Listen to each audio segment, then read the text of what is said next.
Hello friends, हमारे channel पर trending topics के साथ न्यू इन्फॉर्मेटिव वीडियो आती रहती है। प्लीज हमारे चैनल को सब्सक्राइब करें। सिंधु घाटी सभ्यता के लोग अत्यधिक विकसित और सभ्य थे। वे नगर निर्माण में कुशल थे और जहाजों सहित विभिन्न प्रकार के उपकरणों का निर्माण करना जानते थे। यह एक उन्नत सभ्यता थी जिसके अवशेषों से संकेत मिलता है कि यहाँ के लोग दूर दराज तक व्यापार करते थे और विदेशी व्यापारी भी यहाँ आते थे। करीब 8000 वर्ष पूर्व इस सभ्यता के लोग धर्म, ज्योतिष और विज्ञान की गहरी समझ रखते थे। वे जहाज, रथ और बैलगाड़ी जैसे परिवहन साधनों का उपयोग करने में भी निपुण हो चुके थे। सिंधु सभ्यता के लोगों को ही आर्य द्रविड़ कहा जाता है और आधुनिक डीएनए अनुसंधान व पुरातात्विक शोधों से यह स्पष्ट हो चुका है कि आर्यों और द्रविड़ों में कोई मौलिक अंतर नहीं था।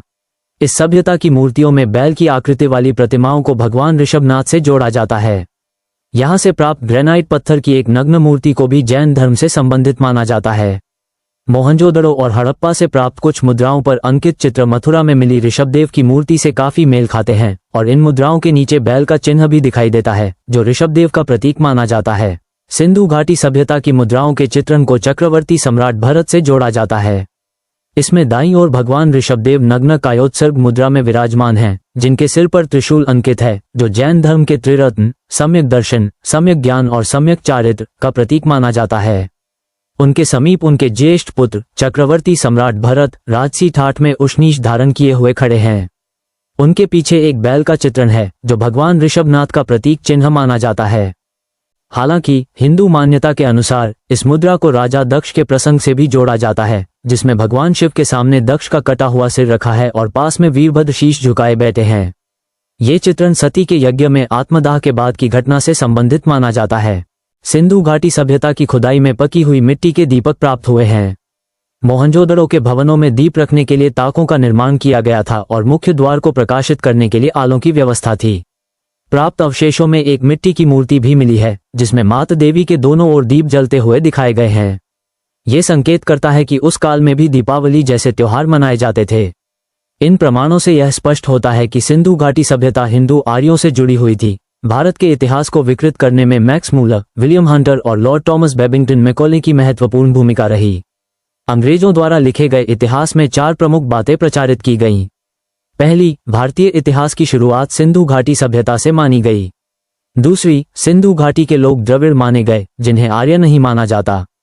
तीसरी, ये दावा किया गया कि आर्यों ने बाहरी आक्रमण करके इस सभ्यता को नष्ट किया और अपना वर्चस्व स्थापित किया। चौथी, आर्यों और दासियों के बीच निरंतर संघर्ष होने की बात कही गई। लेकिन क्या ये सच है? सिंधु घाटी सभ्यता की वास्तविक प्राचीनता अंग्रेजों की पुरातात्विक खोजों के आधार पर माना जाता था कि यह सभ्यता लगभग 2600 ईसा पूर्व अस्तित्व में आई, यानी आज से करीब 4616 वर्ष पहले। कुछ इतिहासकारों ने इसका काल निर्धारण 2700 ईसा पूर्व से 1900 ईसा पूर्व तक माना। हालांकि आईआईटी खड़गपुर और भारतीय पुरातत्व विभाग के वैज्ञानिकों द्वारा किए गए शोध में सिंधु घाटी सभ्यता की प्राचीनता को लेकर नए तथ्य सामने आए। वैज्ञानिकों के अनुसार ये सभ्यता 5500 साल पुरानी नहीं बल्कि करीब 8000 साल पुरानी थी। यह निष्कर्ष मिस्र और मेसोपोटामिया जैसी अन्य प्राचीन सभ्यताओं की तुलना में इसे और भी पुराना साबित करता है। मिस्र की सभ्यता 7000 ईसा पूर्व से 3000 ईसा पूर्व तक अस्तित्व में थी, जबकि मेसोपोटामिया की सभ्यता 6500 ईसा पूर्व से 3100 ईसा पूर्व तक फैली हुई थी। शोधकर्ताओं ने हड़प्पा सभ्यता से भी 10,000 वर्ष पहले के सभ्यता के प्रमाण खोज निकाले हैं। 25 मई 2016 को प्रतिष्ठित रिसर्च पत्रिका नेचर में प्रकाशित एक लेख ने दुनिया भर में सभ्यताओं के उद्गम को लेकर नई बहस छेड़ दी। वैज्ञानिकों ने सिंधु घाटी की पॉटरी मिट्टी के बर्तन का नए सिरे से अध्ययन किया और ऑप्टिकली स्टिम्युलेटेड लुमिनेसेंस तकनीक का उपयोग करके इसकी वास्तविक उम्र का पता लगाया। इस तकनीक से यह स्पष्ट हुआ कि ये अवशेष 6000 साल से भी पुराने हैं। अन्य वैज्ञानिक शोधों से भी यह साबित हुआ कि सिंधु घाटी सभ्यता करीब 8000 साल पुरानी थी। इस दृष्टि से देखा जाए तो यह सभ्यता भगवान श्रीराम के काल 5114 ईसा पूर्व में विद्यमान थी और श्री कृष्ण के काल 3228 ईसा पूर्व के दौरान इसका पतन शुरू हो गया था। यह नए शोध भारतीय इतिहास के कई मिथकों को तोड़ते हैं और यह प्रमाणित करते हैं कि भारत की सभ्यता विश्व की सबसे प्राचीन सभ्यताओं में से एक है। वैज्ञानिकों की एक टीम के अनुसार सिंधु घाटी सभ्यता का विस्तार हरियाणा तक भी था। इस टीम ने भिराना में एक नई जगह पर खुदाई की जिससे महत्वपूर्ण अवशेष सामने आए। इनमें जानवरों की हड्डियां, गायों के सींग, बकरियों, हिरन और चिनकारे के अवशेष मिले। डेक्कन कॉलेज की वैज्ञानिक आरती देशपांडे ने बताया कि इन सभी अवशेषों की कार्बन-14 तकनीक से जांच की गई, जिससे ये पता चला कि उस समय की सभ्यता को किन पर्यावरणीय परिस्थितियों का सामना करना पड़ा था। इतिहास की अनदेखी और नई खोजें। सिंधु सभ्यता की जानकारी हमें मुख्य रूप से अंग्रेजों द्वारा की गई खुदाई से मिली, लेकिन इसके बाद भी कई महत्वपूर्ण शोध और खुदाइयां हुई जिनका इतिहास की पुस्तकों में पर्याप्त उल्लेख नहीं किया गया। जबकि अन्य देश अपने ऐतिहासिक ज्ञान को लगातार अपडेट करते रहते हैं, भारत में सिंधु सभ्यता से जुड़ी कई नई खोजों को मुख्यधारा में स्थान नहीं दिया गया।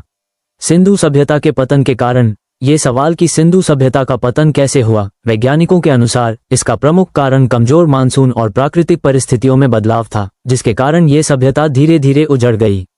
सिंधु घाटी में कम से कम 8 प्रमुख स्थलों पर संपूर्ण नगर खोजे जा चुके हैं, जिनमें हड़प्पा, मोहनजोदड़ो, चेन्हुदड़ो, लोथल, कालीबंगा, सुरकोड्डा, रंगपुर और रोपड़ शामिल हैं। सिंधु घाटी एक संगठित और उन्नत सभ्यता। सिंधु घाटी के लोग अत्यधिक विकसित और संगठित थे।